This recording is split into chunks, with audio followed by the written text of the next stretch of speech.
Good morning all. In this video we are going to learn the new topic modular arithmetic. This is entirely new, but we have used the application of modular arithmetic in day-to-day life. Let's move on to the today topic. In a clock, we use the numbers 1 to 12 to represent the time period of 24 hours. See, it is quite interesting.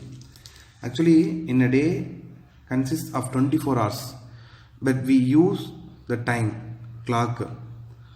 It contains only 1 to 12, but it represents 24 hours. It represents the time period of 24 hours. How is it possible to represent the 24 hours of a day in a 12 number format? This is the question. Here they arise the question, how it's possible to represent the 24 hours of a day in a 12 numbers format. We use 1 to 12, and after 12 we use 1 instead of 13. You know very well. And 2 instead of 14, and so on. That is, after 12 we again start from 1 to 3 and so on. After 12 we again start from 1 to 3 and what. In this system the numbers wrap around 1 to 12. This type of wrapping around after hitting some value is called modular arithmetic. So the definition of modular arithmetic is wrapping around after hitting some value is called modular arithmetic. Okay. In mathematics, modular arithmetic is a system of arithmetic for integers where numbers wrap around a certain value. Yes. If you take if you divide 6 by 4, if you divide 6 by 4 one time, so 4 remaining 2. Okay.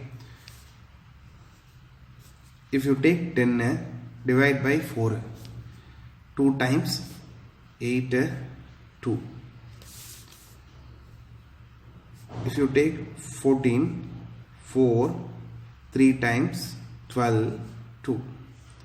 See, the remainder is repeating when 6 10 14 and so on divided by 4.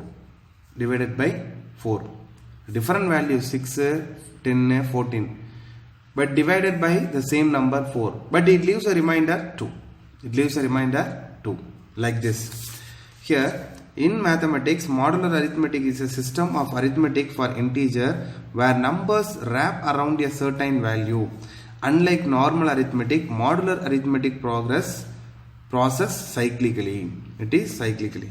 The ideas of modular arithmetic was developed by great German mathematician Carl Friedrich Gauss, who is hailed as the prince of mathematicians.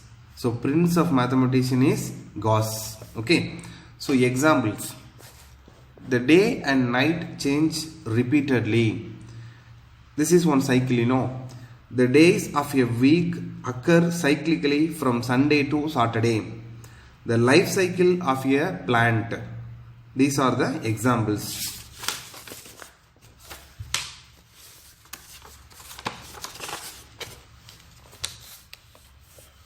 Come to the topic.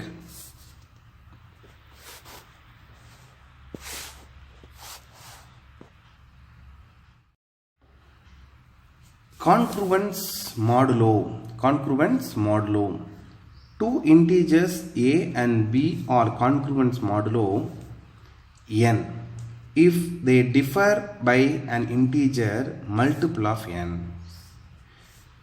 Listen carefully. Two integers a and b are congruence modulo n if they differ by an integer multiple of n. That b minus k is equal to k into n. Okay. Two integers a and b congruence modulo. Listen, two integers a and b. Okay, so here the difference, they differ. How they differ? B minus a, okay, which is equal to multiple of n. Multiple of n. This is the concept. So b minus a is equal to k into n. This can also be written as a congruent to b. A congruent to b mod n. A congruent to b mod n. How to read it? A congruent to b mod n, which means b minus a is equal to kn. B minus a, which is equal to kn. Here the number n is called modulus. The number n is called modulus. You know that modulus means there is no negative value. In other words, a congruent to b mod n means a minus b is divisible by n. A minus b is divisible by n. So, a congruent to b mod n means a minus b. If you take this b left hand side, it becomes minus. So, a minus b is divisible by n. A minus b is divisible by n. For example, 61 congruent mod 5. Congruent 5 mod n. 61 congruent to 5 mod 7. Okay, so I told you clearly 61 minus 5 is divisible by 7. This is a concept. Okay, 61, this plus 5 becomes minus 5. So 61 minus 5 should be divisible by 7. Does it satisfy this condition or not? 61 minus 5. 61 minus 5. What do we get? 56. It is multiple of 7, you know. It is multiple of 7. Multiple of 7. It should be divisible by 7.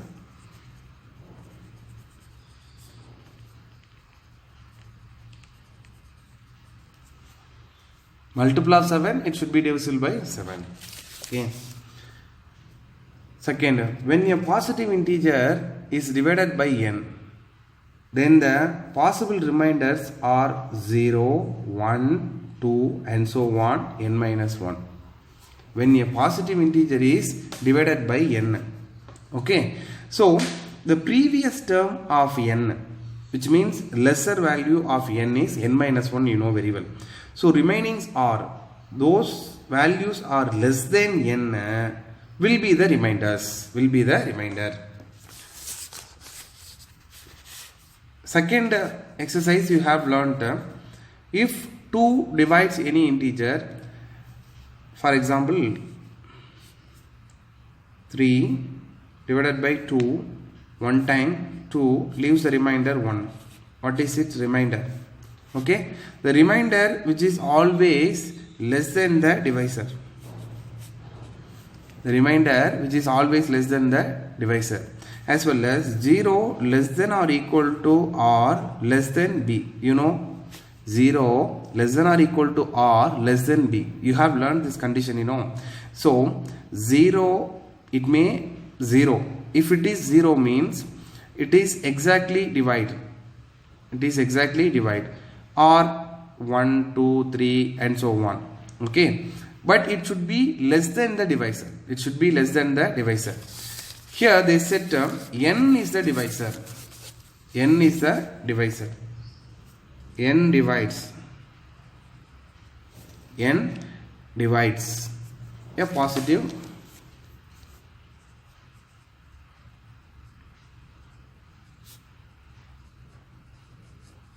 n divides a positive integer means the remainders 0 less than or equal to or less than n. 0 less than or equal to or less than n. What is that n? N is the divisor. You know very well. So less than n means 0, 1, 2, 3 and so on. The previous term of n is n minus 1. The previous term of n is n minus 1. This is given. Okay. Move to second one. Thus, when we work with modulo n, we replace all the numbers by their remainders upon division by n. When we work with modulo n, we replace all the numbers by their remainders upon division by n. Upon, divided by, like that. Okay, given by 0, 1, 2, 3 and so on, n minus 1. Okay.